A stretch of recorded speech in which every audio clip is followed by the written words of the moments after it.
जो डॉक्यूमेंट मांगे गए हैं, बर्थ सर्टिफिकेट बड़ा मुश्किल है। बर्थ सर्टिफिकेट लोगों के पास, आप मुझसे पूछे मेरे फादर मदर के पास बर्थ सर्टिफिकेट नहीं है, मेरे पास खुद भी बर्थ सर्टिफिकेट नहीं है। मैं जज रहा हूँ, मतलब मेरी क्वालिफिकेशन आप देखिए, मैं LLM भी कर रखी है, मतलब लेकिन उसके बावजूद भी मेरे पास खुद बर्थ सर्टिफिकेट नहीं है। अब मैं अपनी अगर बर्थ प्रूव करूँगा तो मैं हाई स्कूल की मार्कशीट से प्रूव करूँगा।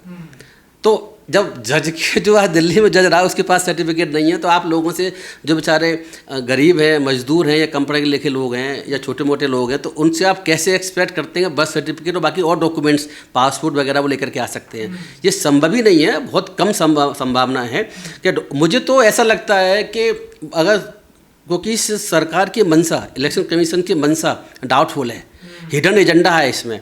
हिडन एजेंडा हमारे हिसाब से ये है कि किसी तरीके से मुस्लिमों को, दलितों को, ऐसे दलित और ऐसे मुस्लिम, ऐसे लोग जो बीजेपी को वोट नहीं करते हैं, तो उन लोगों को किसी तरीके से वोटर लिस्ट से नाम गायब करा करके और फिर बीजेपी बिहार में अच्छी तरह से जीत सके, ऐसा मुझे लगता है। और इसके पीछे कोई सोची समझी रणनीति, एक हिडन एजेंडा है सरकार का, इलेक्शन कमीशन का, और उस एजेंडे के तहत ये लोग काम कर रहे हैं। और निश्चित रूप से वोटर्स, लाखों नहीं करोड़ लोग वोटर्स, हमें उम्मीद है कि इसमें से ये वोट देने से वंचित रह जाएंगे, लिस्ट में नहीं आएंगे। विपक्ष के जो आरोप हैं इस स्पेशल इंटेंसिव रिवीजन, जिसको SIR सर भी कहा जा रहा है, वो बिल्कुल ठीक है हमारे हिसाब से, और विपक्ष के आरोप बिल्कुल ठीक है, और विपक्ष ने इसीलिए सुप्रीम कोर्ट में पिटीशन फाइल कर रखी है। हमें ऐसा लगता है कि इनका जो इलेक्शन कमीशन नहीं कर रहा इस काम को मोदी जी करवा रहे हैं। इलेक्शन कमीशन जो है इंडिपेंडेंटली काम करना चाहिए, संवैधानिक बॉडी है, लेकिन वो इंडिपेंडेंटली फ्री और फेयर इलेक्शन कराने के लिए काम नहीं कर रहा। हमें ऐसा लगता है कि लाखों नहीं करोड़ों लोगों को डिसइनफ्रेंचाइज करने के लिए, वोटर्स लिस्ट से हटाने के लिए शायद ये काम इलेक्शन कमीशन के थ्रू करवाया जा रहा है। देखिए, अब इतना कम समय बचा है इलेक्शन में, इतनी जल्दी इलेक्शन से पहले 5 महीने पहले, 3-4 महीने पहले ये काम नहीं कराना चाहिए था। करवाना चाहिए था तो बहुत पहले करा सकते थे। 5 साल पहले बचे थे इलेक्शन बिहार के इलेक्शन अक्टूबर-नवंबर में होने की संभावना है। तो ऐसी स्थिति में विपक्ष के आरोप बिल्कुल ठीक हैं, इसमें कोई शक नहीं है। और हमें ऐसा लगता है कि ये NRC का एक तरीके से अल्टरनेटिव है, ये जो SIR जो उन्होंने शुरू करी है, स्पेशल इंटेंसिव रिवीजन बिहार में, कि ये चाहते हैं कि जो लोग, क्योंकि NRC ये लोग कर नहीं पाए, तो NRC के बदले पूरे इंडिया में भी शायद ये लागू करेंगे, ऐसा मैंने अखबार में पढ़ा है। अभी बिहार में ये SIR चल रहा है, पूरे देश में लागू भी करेंगे। और इनका पर्पस यही है कि किसी तरीके से मुस्लिम लोग जो है ख़ास तौर से, या दलित लोग, या जो इलिटरेट लोग हैं बेचारे, या गरीब लोग हैं, जो माइग्रेंट्स लेबर्स हैं, वहाँ कम रहते हैं बिहार में, तो उनको किसी तरीके से वोट देने के अधिकार से वंचित किया जाए, ऐसा मुझे लगता है। और इसके पीछे कोई सोची समझी रणनीति, एक हिडन एजेंडा है सरकार का, इलेक्शन कमीशन का, और उस एजेंडे के तहत ये लोग काम कर रहे हैं। और निश्चित रूप से वोटर्स, लाखों नहीं करोड़ लोग वोटर्स, हमें उम्मीद है कि इसमें से ये वोट देने से वंचित रह जाएंगे, लिस्ट में नहीं आएंगे। क्यों नहीं आएंगे सर लिस्ट में? डॉक्यूमेंट्स नहीं है? हाँ, देखो 11 डॉक्यूमेंट्स मांगे गए हैं। 11 डॉक्यूमेंट्स में आधार कार्ड नहीं है, उसमें राशन कार्ड भी नहीं है 11 डॉक्यूमेंट के लिस्ट में। तो जो डॉक्यूमेंट मांगे गए हैं, बर्थ सर्टिफिकेट बड़ा मुश्किल है। बर्थ सर्टिफिकेट लोगों के पास, आप मुझसे पूछे मेरे फादर मदर के पास बर्थ सर्टिफिकेट नहीं है, मेरे पास खुद भी बर्थ सर्टिफिकेट नहीं है। मैं जज रहा हूँ, मतलब मेरी क्वालिफिकेशन आप देखिए, मैं LLM भी कर रखी है, मतलब लेकिन उसके बावजूद भी मेरे पास खुद बर्थ सर्टिफिकेट नहीं है। अब मैं अपनी अगर बर्थ प्रूव करूँगा तो मैं हाई स्कूल की मार्कशीट से प्रूव करूँगा। तो जब जज के जो है दिल्ली में जज रहा है उसके पास सर्टिफिकेट नहीं है, तो आप लोगों से जो बेचारे गरीब हैं, मजदूर हैं, या कम पढ़े लिखे लोग हैं, या छोटे मोटे लोग हैं, तो उनसे आप कैसे एक्सपेक्ट करते हैं बर्थ सर्टिफिकेट और बाकी और डॉक्यूमेंट्स, पासपोर्ट वगैरह वो लेकर के आ सकते हैं? ये संभव ही नहीं है, बहुत कम संभावना है कि मुझे तो ऐसा लगता है कि अगर, क्योंकि इस सरकार की मंशा, इलेक्शन कमीशन की मंशा डाउटफुल है, हिडन एजेंडा है इसमें। हिडन एजेंडा हमारे हिसाब से ये है कि किसी तरीके से मुस्लिमों को, दलितों को, ऐसे दलित और ऐसे मुस्लिम, ऐसे लोग जो बीजेपी को वोट नहीं करते हैं, तो उन लोगों को किसी तरीके से वोटर लिस्ट से नाम गायब करा करके और फिर बीजेपी बिहार में अच्छी तरह से जीत सके। चुनाव आयोग को क्या ऐसा पता होगा कि ये कौन लोग हैं? क्या सरकार है इसके पीछे? चुनाव आयोग के पीछे पूरी तरह सरकार है। सरकार के कहने पर ये चुनाव आयोग काम कर रहा है। सरकार को फायदा ये होगा, वोटर लिस्ट में से ऐसे लोग जो बीजेपी को वोट नहीं करते हैं, या ऐसे लोग जिन्हें बीजेपी चाहती नहीं है, जो बीजेपी के अगेंस्ट हैं, या बीजेपी जो है, क्योंकि हिंदू की राजनीति बेस्ड है उस पर, तो मुस्लिम या और लोग जो हैं उनको किस तरीके से डिसएनफ्रेंचाइज किया जाए, कोई वही लोग बीजेपी के खिलाफ वोट कर रहे हैं। जब वोटर ही नहीं बचेंगे तो वो बीजेपी तो वैसे जीत जानी है। वैसे तो चुनाव की साख जाएगी सर, देखिए बिल्कुल जाएगी और जाएगी। चुनाव की साख तो लंबे समय से डाउटफुल है ही। आप देख रहे हैं इलेक्शन कमीशन और फ्री और फेयर इलेक्शन क्या हो रहे हैं देश में, ये लंबे समय से जो है विवाद चल रहा है। और मुझे लगता है कि आज के समय में ये बड़ी चिंता की विषय है कि ऐसे जो इलेक्शन जो करा रहा है फ्री एंड फेयर इलेक्शन नहीं हो पा रहे। इसके बाद में जो स्पेशल इंटेंसिव रिवीजन, इसे हिंदी में बोलते हैं विशेष गहन पुनरीक्षण, गहन नॉट सिंपल, विशेष गहन पुनरीक्षण। उस गहन पुनरीक्षण का मतलब ये है बारीकी से। अब इसमें आप देखिए कि वो सिटीजनशिप को भी देख रहे हैं, नागरिकता कंसेप्ट भी इसमें है। तो अगर वोटर लिस्ट में आने का और ना आने का सवाल से बड़ा सवाल है इसमें, क्या वो लोग लिस्ट में नहीं आ पाए हैं इस SIR के बाद में, क्या वो लोग देश के नागरिक भी माने जाएंगे नहीं माने जाएंगे, ये सवाल है। और देश के अगर नागरिक मानना नहीं जाएंगे तो उनको कहाँ भेजेंगे बताइए। अब ये सोचिए, इसके पीछे मुझे लगता है कि बीजेपी की और भारत सरकार की एक बहुत बड़ी सोच समझी रणनीति है, जिसको इलेक्शन कमीशन के थ्रू ये लागू कराना चाह रहे हैं कि यहाँ से देश से बहुत से लोगों को, और बिहार में जैसे कि मेरे ख्याल से 8 करोड़ के आसपास वोटर्स हैं, 8 करोड़ के आसपास वोटर्स हैं। और इतने वोटर्स का इतने कम समय में, अब देखो जुलाई तक उन्होंने लास्ट डेट रखी हुई है। और जुलाई डेट कौन सी है, 27 से 24 जुलाई है, ये है 25 जुलाई तक जो है वो फॉर्म सबमिट करने होंगे। अब इलेक्शन कमीशन ये कह रहा है कि जो हमने BLO या कौन को लगा रखे हैं ऑफिसर्स, वो वहाँ पे फॉर्म दे रहे हैं, सबमिट कर रहे हैं, समझा रहे हैं। लेकिन जो लोग वहाँ पर रहते ही नहीं हैं, जो लोग वहाँ से चले गए हैं और बाद में आते जाते रहते हैं, जो माइग्रेंट लेबर्स है, उन लोगों को जो है वो पता भी नहीं चलेगा कि चल क्या रहा है। और इलेक्शन कमीशन ये भी कह रहा है अपने तर्क के बेसिस पे कि भाई ऑनलाइन भर सकते हैं, तो ऑनलाइन लोग गरीब जानते कितने हैं। ऑनलाइन अगर कहेंगे तो मुझसे भरना भी शायद मुश्किल हो जाए। ऑनलाइन फॉर्म भरना इतना आसान नहीं है, डॉक्यूमेंट अपलोड करना भी आसान नहीं है। मैं भी अपने डॉक्यूमेंट अपलोड कराता हूँ तो बच्चों से शुरू करवाता हूँ बहुत सी चीज़ों के संबंध में। तो डॉक्यूमेंट का अपलोडेशन, उसकी कितनी GB का होगा, कितना अपलोड होगा, वो बहुत टेक्निकल काम है। तो ये आम लोगों के लिए संभव नहीं है। और बिहार जैसे राज्य में जहाँ गरीबी बहुत ज़्यादा है और इलिटरेसी भी काफ़ी ज़्यादा है, तो वो संभव नहीं है गरीब लोग इतने कम समय से कर सकें।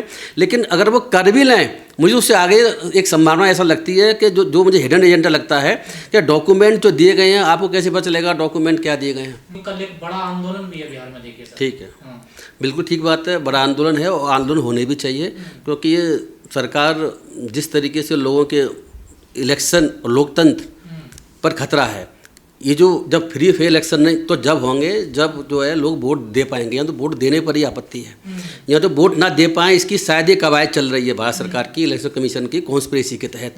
मैं इसे कॉन्स्पिरेसी कहूँगा, मेरा अपना मानना ये है इलेक्शन कमीशन में भारत सरकार की और शायद RSS भी कहें इसकी कॉन्स्पिरेसी है कि किस तरीके से कुछ लोगों को वोट देने से वंचित किया जाए और नागरिकता भी उनकी छीनी जाए। ADR ने चिंता जताई है, जैसे हमने कहा 8 करोड़ वोट हैं बिहार में लगभग, उसमें से 2.5-3 करोड़ वोट मतलब खत्म कर दिए जाएंगे, ये ADR का आरोप है। देखिए सर, ये आरोप उनका मुझे सही लगता है ना। मेरा भी अपना आकलन है कि बहुत सारे वोटर्स जो है इसमें से उनके वोटिंग अधिकार खत्म होंगे, लिस्ट में नाम नहीं आएगा उनका, ऐसा मुझे लगता है। और आप देख लीजिए 1 महीने 2 महीने पता चल जाएगा। तो सर मामला सुप्रीम कोर्ट में आया, क्या उम्मीद की जा सकती है? देखिए सुप्रीम कोर्ट से उम्मीद तो बहुत है, लेकिन सुप्रीम कोर्ट क्या करेगा नहीं करेगा ये मैं कुछ नहीं कह सकता, क्योंकि सुप्रीम कोर्ट की बात इलेक्शन कमीशन और भारत सरकार मैं देख रहा हूँ कि बहुत से केसेस मान भी नहीं रहे हैं, है ना। ऐसा ही देखने को मिला, सुप्रीम कोर्ट के ऑर्डर भी हैं लेकिन ऑर्डर को लागू नहीं किया जा रहा है।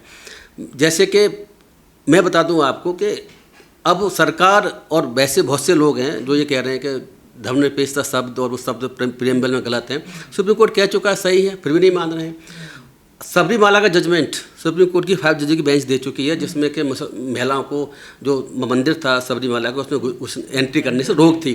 सुप्रीम कोर्ट कह चुका है कि नहीं, ये तो रोक जो है अनकॉन्स्टिट्यूशनल है, वुमेन्स के और संवैधानिक अधिकारों के अगेंस्ट है, संविधान के बेसिक स्ट्रक्चर के अगेंस्ट है सुप्रीम कोर्ट। लेकिन उसके बावजूद भी जो है सरकार उसे मानने को तैयार नहीं और रिव्यू पिटीशन फाइल कर रखी, वो चल रही है अभी सुप्रीम कोर्ट के अंदर। तो सुप्रीम कोर्ट क्या डिसीजन देगा मुझे नहीं पता। सुप्रीम कोर्ट को डिसीजन तो अच्छा देना चाहिए, लेकिन आप थोड़ा वेट करिए तभी पता चल पाएगा। सर ये जो रिवीजन हो रहा है बिहार में, क्या इससे पहले भी कभी हुआ है भारत में ऐसा? इससे पहले 2003 में हुआ है, बिहार में 2003 में रिवीजन किया गया था और उसमें 2 साल का समय इलेक्शन से पहले था। 2 साल के अंतर्गत ये लंबी प्रक्रिया चलाई गई और उस प्रक्रिया के तहत ये रिवीजन हुआ है। मुझे लगता है कि अभी कोई ज़रूरत भी नहीं है और करना है तो ये विपक्ष का आरोप सही है और मेरा भी अपना कहना ये है। तमाम घुसपैठियां घुस गए हैं बिहार में आकर, रोहिंग्या आ गए हैं, बांग्लादेशी आ गए हैं। तो घुसपैठ ये 5 साल में आ गए, ये तो इनका तो आरोप घुसपैठी तो वल्ला में समय से आ रहे हैं। बांग्लादेश तो अब तो बटा नहीं है, बांग्लादेश तो बहुत पहले बढ़ चुका है पाकिस्तान से, इंडिया से तो बहुत पहले बढ़ चुका है। तो ये 5 साल में तो आ नहीं गए हैं, तो 5 साल अब से करीब 2-3 साल पहले कर सकते थे, जिससे लोगों को प्रॉपर टाइम मिलता। और अगर नाम लिस्ट में नहीं आ रहा है तो वो हायर अथॉरिटी के पास में चैलेंज कर सकते थे, कोर्ट में जा सकते थे। अब तो समय उनके पास नहीं बचेगा। फिर देखिए बात सिंपल सी है कि सिटीजनशिप पर हमला है। भारत की नागरिकता जो लोगों को मिली हुई है, वो नागरिकता पर हमला मुझे लगता है कि उनकी नागरिकता से छीनने का षड्यंत्र है ये। अगर वोटर लिस्ट से नाम कटेगा वो नागरिक भी नहीं रहेगा, क्योंकि नागरिक नहीं रहेगा, मुझे लगता है ऐसा शायद नहीं रहेगा, क्योंकि वो नागरिकता पर वो तभी मानेंगे नागरिकता, क्योंकि नागरिकता का इशू भी है इसमें। जो मैं इसकी प्रेस नोट देख रहा हूँ, तो प्रेस नोट से ऐसा पता चल रहा है कि नागरिकता का इशू उनके लिए बड़ा इंपॉर्टेंट है। तो नागरिकता अगर किसी के नहीं मानेंगे तो फिर जो है निश्चित रूप से वोटर लिस्ट में नाम तो होगा ही नहीं होगा, वो भारत के नागरिक भी नहीं समझे जाएंगे, ऐसा मुझे लगता है। पर ये भी कहा जा रहा है कि फर्जी वोट बहुत बने हुए हैं, उनका रिवीजन भी होना जरूरी है। देखिए देखो फर्जी वोट कुछ हो सकते हैं, ये बात मैं मानता हूँ, फर्जी वोट कुछ हो सकते हैं, लेकिन वो कुछ ऐसा हो सकता है कि 2 जगह वोट बना रखे हों तो वो 1 जगह वोट दे सकता है, ये लॉ का नियम है, तो वो कोई इशू नहीं है। लेकिन ऐसा ना होगा फर्जी वोट की आड़ में करोड़ों लोगों को जो लीगल उनके अधिकार हैं, जो वोट देने का अधिकार है, वोटर्स बनने का अधिकार है संवैधानिक, उसको कहीं खत्म ना करते, इसकी संभावना नजर आती है मुझे। सर आप SC ST OBC माइनॉरिटी की लड़ाई हमेशा लड़ते हैं, ये कहा जा रहा है कि सबसे ज्यादा इसमें अगर खतरा है किसी को तो वो SC ST दलित समुदाय को सबसे ज्यादा खतरा, क्योंकि बिहार में बाढ़ बहुत आती है और उनके पास कागज नहीं है। बिल्कुल ठीक बात है। SC ST लोग देखो बाढ़ आती है, कागज नहीं है, और इसके अलावा बात देखिए वो इलिटरेट भी हैं, मतलब पढ़ाई में ही बहुत पीछे है। तो डॉक्यूमेंट उनके पास, जैसे मैंने आपको बताया, मेरे पास आज डॉक्यूमेंट नहीं है पढ़े लिखे जज के पास में, तो उनके पास डॉक्यूमेंट कहाँ से होंगे। और उन्होंने जो डॉक्यूमेंट आप मांग रहे हैं, आप वो भी देखिए कि क्या मांग रहे हैं। कि अगर 87 से पहले का है तो उस स्थिति में बर्थ सर्टिफिकेट दीजिए, उसके बाद का है अगर 87 से 2003 के या 2004 के बीच का अगर बर्थ है उसका, तो वो पेरेंट्स मदर या फादर का बर्थ सर्टिफिकेट की आवश्यकता भी है। और अगर 2003 के बाद का है अगर जन्म है उस बंदे का, तो उस स्थिति में मदर और फादर और मदर दोनों के बर्थ सर्टिफिकेट की आवश्यकता है, ऐसा उससे लग रहा है देखने से। तो बर्थ सर्टिफिकेट अपना ही नहीं देना, डेट ऑफ बर्थ सर्टिफिकेट और डेट ऑफ बर्थ सर्टिफिकेट ही नहीं, रेजिडेंस का प्रूफ भी मांगा गया है। दोनों चीज़ मांगी गई हैं, दोनों चीज़ फादर की भी मदर की भी बड़ा मुश्किल काम है मेरे हिसाब से। पहले तो बच्चे घर पे पैदा, कहाँ से बर्थ सर्टिफिकेट मिल ही नहीं सकता, संभव नहीं। जैसे मुझे कहीं आंकड़ा मिला था, शायद मतलब 10-12% भी नहीं है बर्थ सर्टिफिकेट देश में अब तक, वो तो भारत सरकार का आंकड़ा है। तो 90% लोगों का क्या होगा, बर्थ सर्टिफिकेट उनके पास है ही नहीं है। तो चुनाव आयोग की इस बात का जानकारी नहीं है, पता? चुनाव आयोग को सब जानकारी, मैंने आपसे पहले भी कहा था, फिर कह रहा हूँ, चुनाव आयोग और भारत सरकार कॉन्स्पिरेसी करके और कुछ लोगों को वोटर्स हटाने की षड्यंत्र से ज़्यादा कुछ भी नहीं है। तो NRC माना जाए इसको एक तरीके का? मान सकते हैं आप, बिल्कुल मान सकते हैं। NRC का एक रूप है ये, NRC का एक जो है बदले में NRC ना कर पाए, इसके बदले में जो है ये इसके आड़ में NRC कर रहे हैं, सर की आड़ में, SIR की आड़। सर इतना संवेदनशील मामला है ये, तो विपक्ष इतना मुखर तो नहीं हो रहा, विरोध तो कर रहा है लेकिन इतना मुखर नहीं हो रहा। क्या करना चाहिए विपक्ष? देखिए विपक्ष, अब जैसे आपने बताया कल वो प्रोटेस्ट करने जा रहे हैं, आंदोलन करने जा रहे हैं, विपक्ष ने मिलकर के सभी लोगों ने, मैंने देखा 2 दिन पहले रिट भी फाइल करी, बाकी और लोगों ने MPओं ने और लोगों ने रिट फाइल कर रखी है, और जो विपक्षी पार्टियों के बहुत से नेताओं ने रिट फाइल कर रखी है सुप्रीम कोर्ट में। तो वो अपने जो कर सकते हैं कर रहे हैं, लेकिन मैं आपको बता दूं कि विपक्ष जो भी कर रहा है ना, वो विपक्ष जो है, आप ठीक कह रहे हैं, पर्याप्त नहीं है। जो करना चाहिए विपक्ष को वो नहीं कर रहा है। मतलब सड़क पर आंदोलन होने की आवश्यकता है, वो आंदोलन देखो एक दिन कल करेंगे बंद हो जाएंगे, आप देखना, कंटिन्यूअस आंदोलन की आवश्यकता है, सरकार पे दबाव बनाने के। जैसे कि आज़ादी से पहले आंदोलन बहुत सारे चले हैं, उस तरह का आंदोलन लगातार कंटिन्यूस चलाने की सरकार के खिलाफ आवश्यकता है, नहीं तो ये सरकार ये कुछ नहीं करेगी। ऐसे कल के आंदोलन से कुछ नहीं होने वाला, एक दिन के आंदोलन से कुछ भी नहीं होने वाला।